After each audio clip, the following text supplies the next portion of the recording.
separated your deep ball from everybody else? My deep ball, it has a little secret sauce to it, man. Never get too high, never get too low, but just keep moving. The whole story is Carlos never beat me in any kind of sports in high school. You talked about Riley Reiff, and obviously all eyes obviously are on the receivers, but they're also on the Bengals offensive line. And generally you kind of give your rankings on where you kind of project certain position groups to finish. Where do you really see the Bengals offensive line as a whole finishing in 2021? I think it'll be better. Like, I know, we grade the individual guys, and, I think Riley Reiff's a little bit underrated.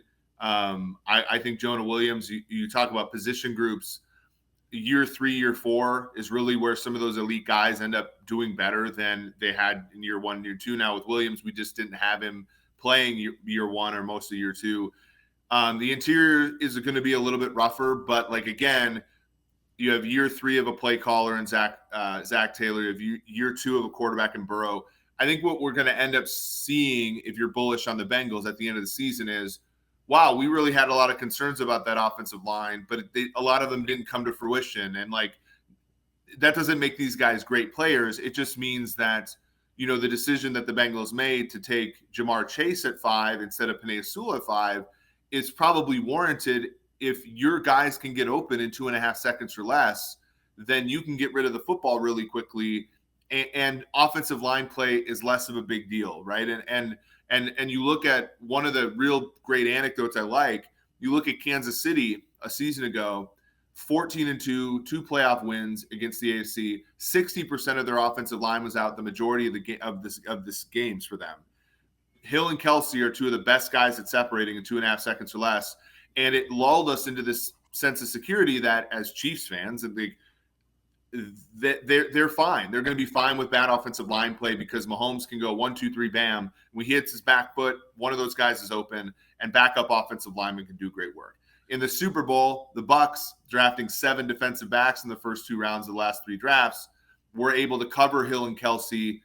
Secondary players like Sammy Watkins and McCole Hardman unable to go open, and that's when the offensive line deficiency started to show up. So if you're a Bengals fan, you say, okay, if I can get 17 games out of Higgins, out of Boyd, and out of Jamar Chase, and Burrow, when he hits that back foot at 2.5 seconds, if one of those guys is open, I think you'll be amazed at how good that offensive line can look. While I got you on that subject, because one of the arguments that I have for fans or whatever is just where there's a lot to what you just said. One of the main things that I always have is that by us taking Jackson Carman, for example, in the second round, it's probably like the sweet spot for really good teams to take a guard, right? Or like a tackle that you're projecting to play guard or whatever, right? That's the sweet spot. The drop off from Penei to, let's say, a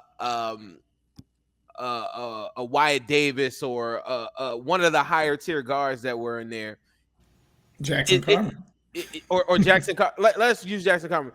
The drop off from that. How does that translate onto a football field? Because one of the main things that I always say to people is that this is in 1991 and guys aren't taking 7-step drops in the NFL. Mm-hmm. So how does that equate? Like, what is the drop off?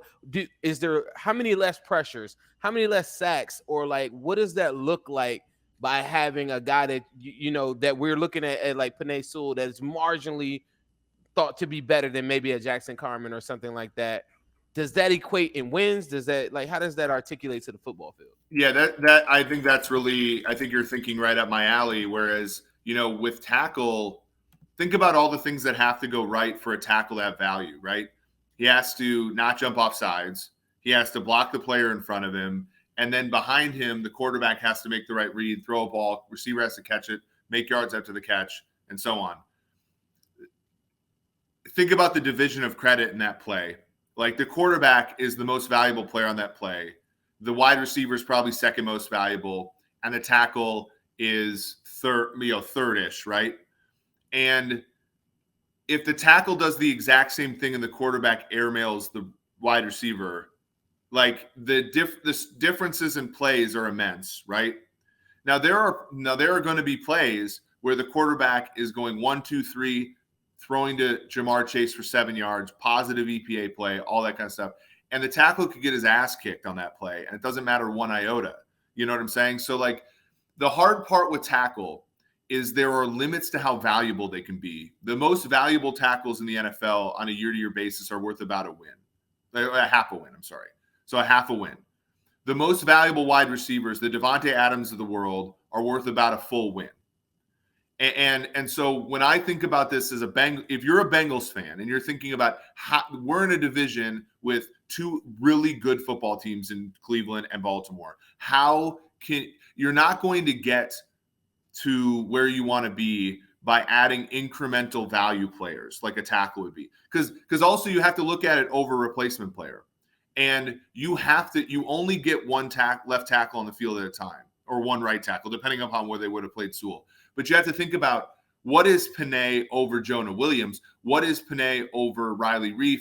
And if I slide Riley Reif into guard, what is, Jackson Carman over Riley? And those are incremental. Whereas if you take, look, the Vikings in 1998 had Jake Reed, was a 4-time 1,000-yard receiver. Chris Carter was the 3rd all-time in receiving touchdowns when Moss was drafted.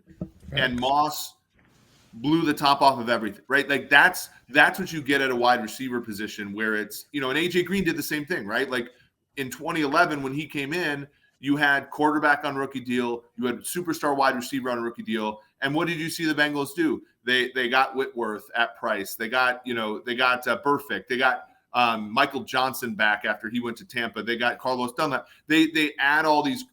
If you take the really valuable positions and you beef them up with rookie contract players, then the stuff that you have that's weaker, you can go out and buy it, and you can buy it for less. If you want to go on you know what DeAndre Hopkins cost? Like, everybody talks about the 2nd round pick and that being cheap. No, he cost $27 million a year. Like, that trade and signing was actually expensive for Arizona.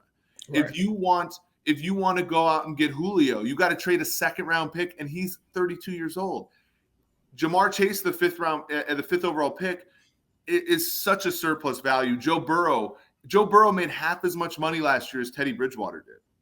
Like, when you have those guys at price, then you can go out, and this is where, like, I've given the Bengals a lot of flack, but I'll give them a ton of credit the last 2 years. They saw the rookie quarterback window, and they went out and they got Trey Waynes. I know that didn't work out quite as well, but he'll play again. They went out and got Mike Hilton, the Chidobe Awuzie, Trey Hendrickson. I know he's replacing somebody, but they got DJ Reader. Like, they were going out and saying, we've been weak at positions, and what we're going to do is take gambles on the most valuable positions in the draft where the blue chip talent is for cheap, and then we're going to pay for the Band-Aids around the rest of the roster.